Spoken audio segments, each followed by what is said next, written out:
Ever since I was just a kid, I always wanted to be the best. The precise gameplay, the fast-paced action, I couldn't get enough. They told me I couldn't do it.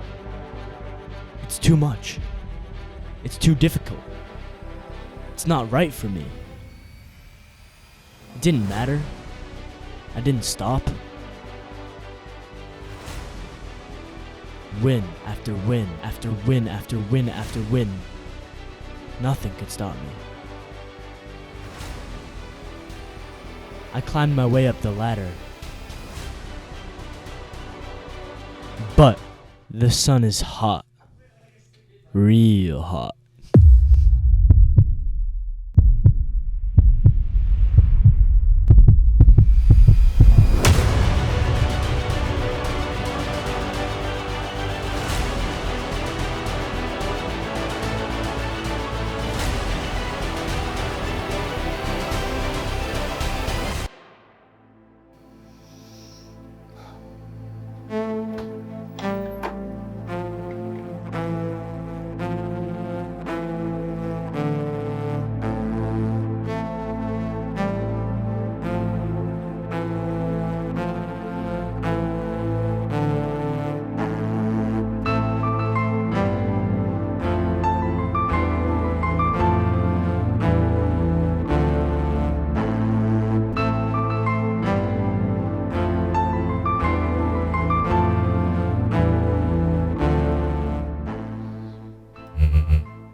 Lucy Broaddus. And I'm Noah Buzansky. And welcome to the Transcript. This week on the Transcript, we learn about the D&D Club. Hant Up talks the World Cups. Levi goes between the bells. We learn about the Forever Young Veterans Mission. Takeaways goes to Joe's Pizza. And the students share their thoughts on the new principal assembly on Wednesday. The World Cup is the largest sports tournament in the world, where different soccer teams come together to battle it out to see who's the best. The 2022 World Cup is being held in Qatar. Qatar is known for being against LGBTQ people. Qatar promised FIFA that there wouldn't be any issues and that they would allow everyone to enjoy the event. Unfortunately, they didn't go through with their promise and confiscated Wales fans' rainbow hats. We asked students and teachers their thoughts about the World Cup being held in Qatar.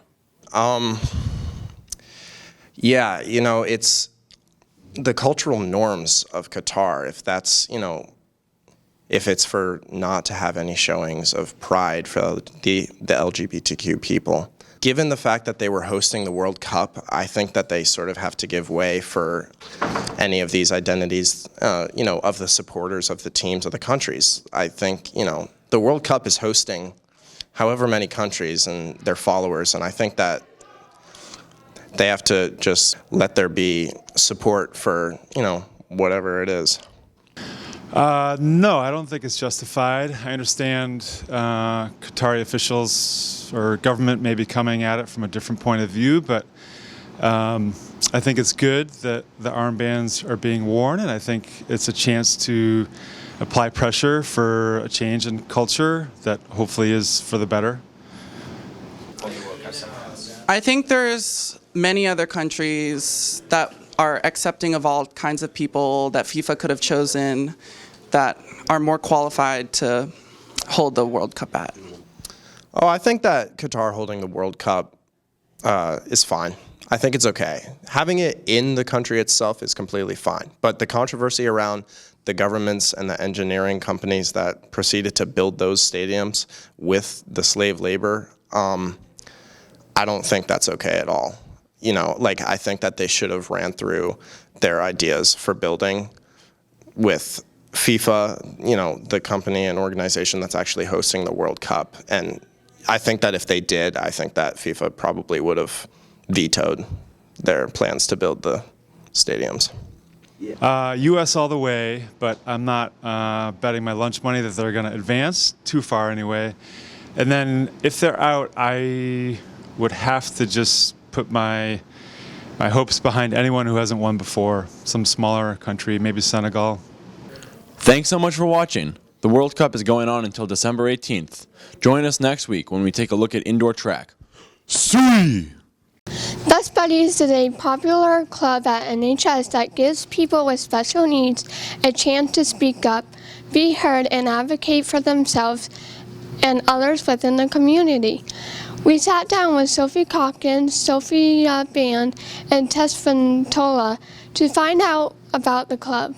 I think I definitely joined Best Buddies for the social aspect and because I would see on the pictures how we would go to apple orchards and to plays. Like me and my best buddy Amelia went to the play together and I picked her up and just the social aspect of it. It's just like getting new friends every day. Best Buddies because I was interested in joining a school club or an after-school activity, and I felt kind of drawn to it. I wanted to make connections with people and find people who shared interests with me. I thought it would be a great way to connect with others even though we were doing remote learning. I think someone should join Best Buddies because it's a really great opportunity to meet some of the people who make up the community that you live in, and it's just a good opportunity to make meaningful friendships. If you want to make new friends and go out and do fun things that you honestly wouldn't really get to do, you'd have to make time for, but they make time for it, and yeah, you can just go do fun things with new people. Who doesn't want to do that? Great way to meet new people, make new friends, and attend fun events. We play games and we hold fun events like apple picking and Best Buddies prom, and it's just You can join Best Buddies by reaching out to me at my school email or Miss Roy, who worked here last year, at her school email, and we'll let you know all the details and sign you up. Be ready to chat with your best buddy all the time. Me and Amelia text every day about everything. So you just be ready for that. Be ready to have fun and know your schedule so you can fit it in. I think just be prepared to meet new people and be prepared to have a lot of fun. We do a lot of fun things, and I think it's just a really great opportunity to have some fun. If you're interested in Best Buddies, contact Sophie Calkins or Miss Roy for more information. Thanks so much for watching. See you next week. Hi folks, Levi Armstrong here. Yes, the rumor is true. I met Conan O'Brien. And now, guys, we are doing another In the Halls segment. Let's get down to it.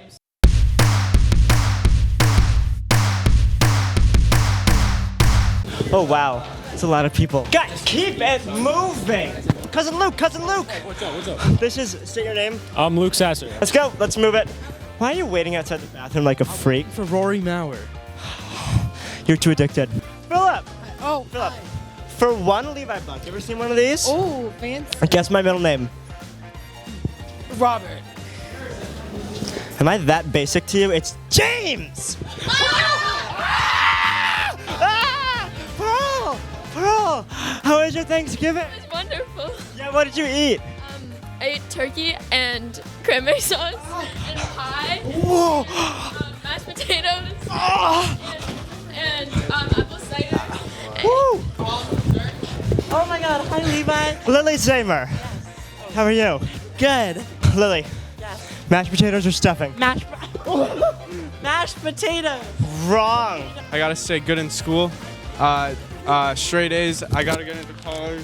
Thank you. Look at Mr. Frechette with his posse over here. Hello, Mr. Frechette. So anyhow, just ignore him and he'll go away eventually. Hi, what's your name? I'm Allie. Ellie. Allie? Yeah. With an A. Allie, what are your New Year's resolutions going to be this year? Resolutions, he means. Oh, shh. He means Resolutions. Be happy all the time. Oh, that's kind of good. What are yours, Mr. Bichette? To not work against a student who's perpetually irritating me. Thank you. Oh. In the air, it's Megan. Hi, Levi. Hi, Megan. How's it going? Nice to see you. You as well. What's your astrological sign, and do you believe in it? I'm a Capricorn. And what does that mean?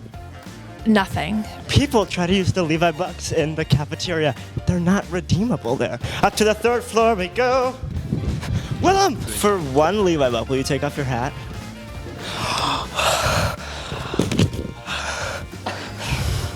Hey, Michael. Wow. I've never seen your hair before. Mr. Littlefield. Hey, what's up? Oh.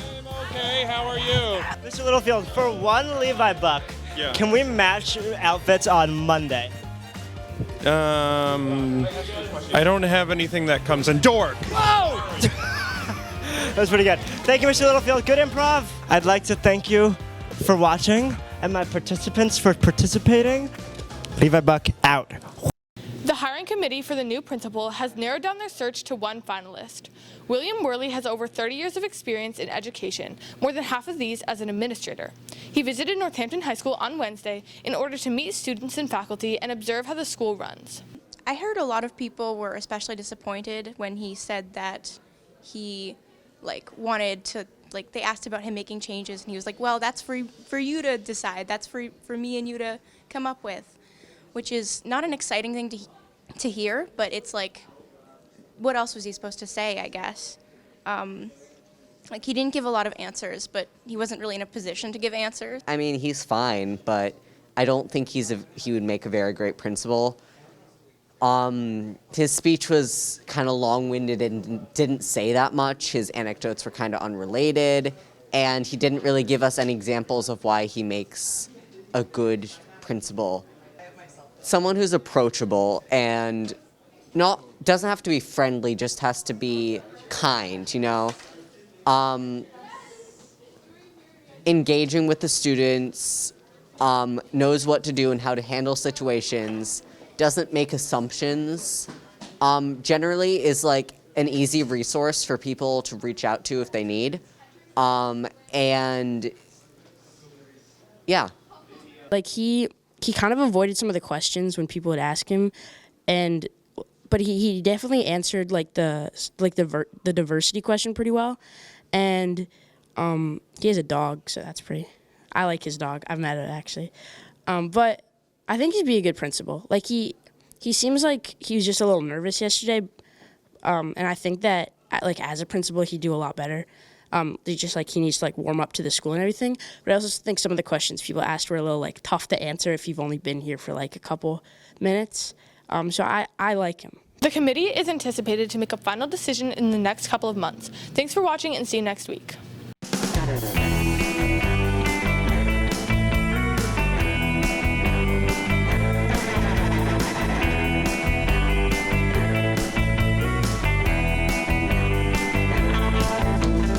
Welcome to Takeaways. Big shout out to USA, just beat Iran. By the way, it's called soccer, not It is football. called soccer. So there can only be one. Excited to see what goes on in the tournament. But yeah, today we're at Joe's. Walking over to Joe's. We're gonna get some pizza. Hopefully it's good. I don't know. We'll see. Today we got buffalo chicken, right? Buffalo chicken, some garlic bread. And Shirley Temple drinks, Shirley Temple, I guess. Oh yeah. So yeah, I guess let's dig in.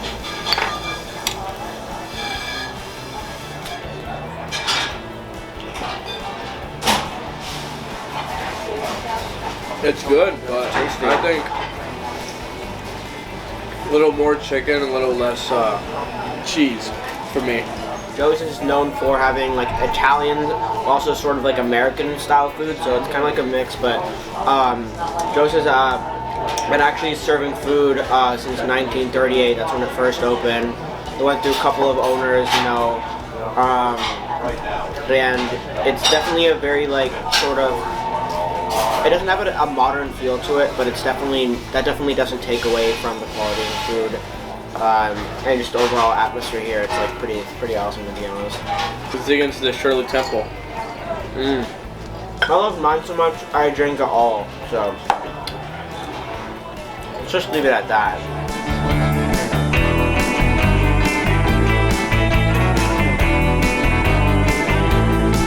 So Parker, out of 10, how would you rate the taste of the pizza? Out of 10, I'm gonna give it a solid 6.5 because I want some more chicken. I'm not tasting the buffalo, tasting a lot of cheese. Like I said, I'm not a big cheese guy, so it's not really the greatest pizza I've had. I already ate 2 pieces of garlic bread. I'm not eating this one because it's cold, and who likes cold garlic bread? Not me.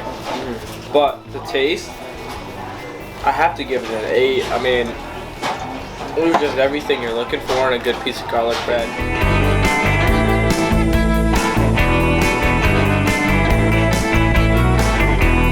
Appearance, I'll give it 7 out of 10. Nothing special, just simple, you know? I'd say 6 out of 10. Honestly, like, Looks fine. it's kind of like, Oh, nope. I want to change it. 6 out of 10.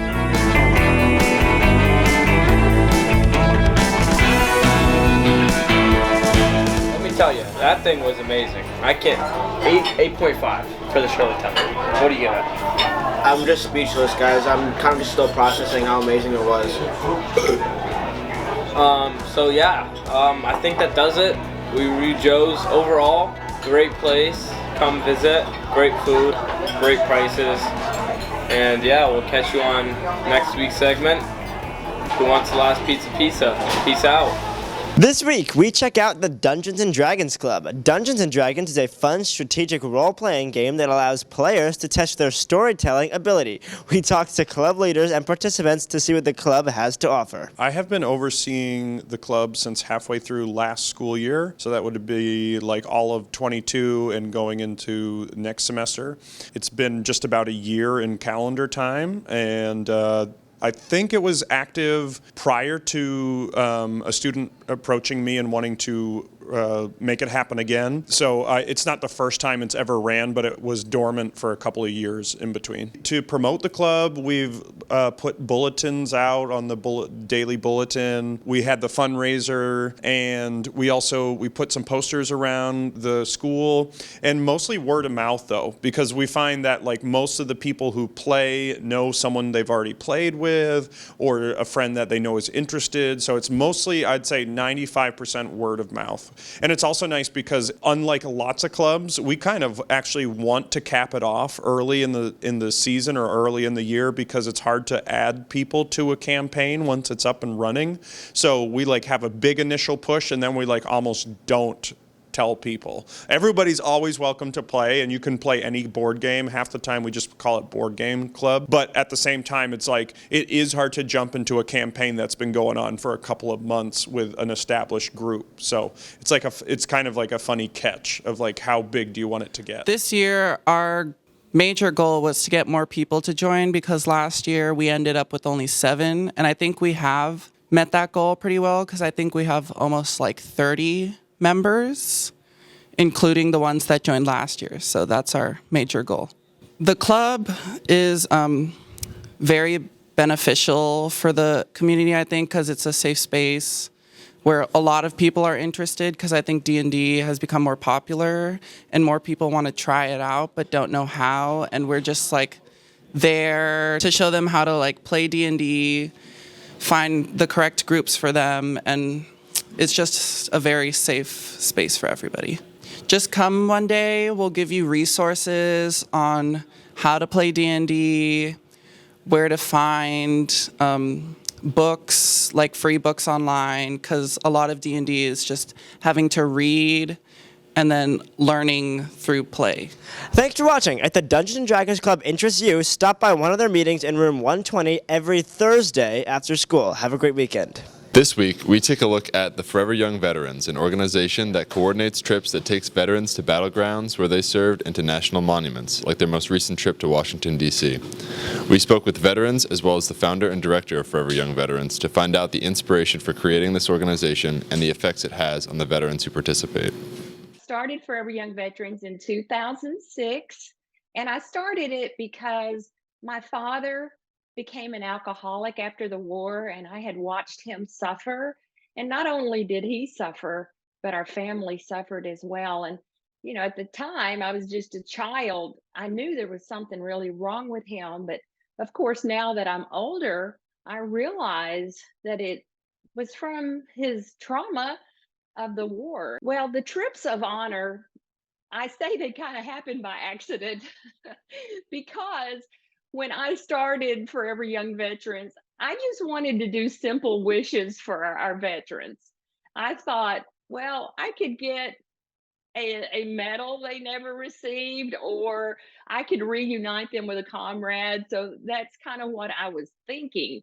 I wasn't thinking about doing trips, but we had a wish from a World War II veteran in Bartlett, Tennessee. And he said, my dream is to go to Washington, D.C. to see the World War II memorial. And so that's kind of how it began. He started telling all his friends, and they started calling me. And before I knew it, we had this huge trip going to Washington, D.C. So we have done over 25 trips to DC. We spend 5 days there when we go, because since our mission is about healing, then we want to give them time. We find that when they are with their comrades, there's a lot of healing that takes place because our veterans do not talk about it, but they will talk about it when they're together. Probably the most beautiful part of the whole trip were the 2 evenings we spent in discussions, just quiet discussions with the group of us, where people would talk about things that happened to them 50 and 60 years ago. Among our group were soldiers who had fought in some of the worst battles of Vietnam. They were survivors. And for some of them, they were never really able to talk about their experiences in Vietnam. And this opportunity to be in a room with 25 or 28 other guys who had shared the horrible experience of Vietnam, they were able to open up and talk about some of the things they had never talked about before. So it was a very moving, very emotional time, these 2 meetings. And at one point, 5 years ago, I didn't receive much of a welcome. But after being here these 4 days with you guys who were there with me, who suffered the same kinds of things that I did while I was there, I can tell you now that I feel like I'm home. For more information about the Forever Young Veterans organization, you can visit their website at foreveryoungvets.com. Thank you for watching. See you next week.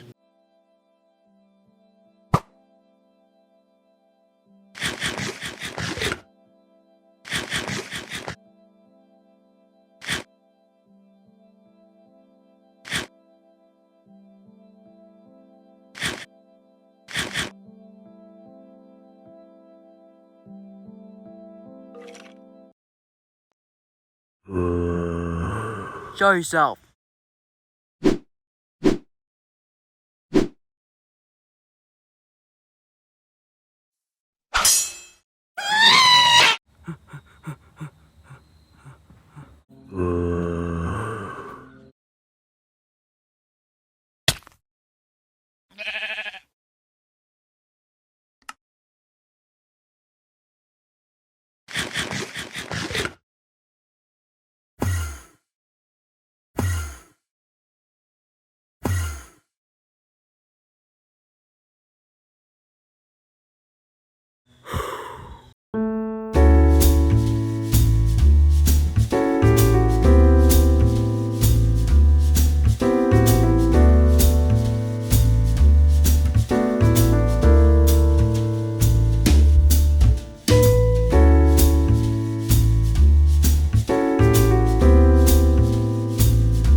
watching. The auditions for this year's musical are this Monday and Tuesday, and there are still slots to sign up.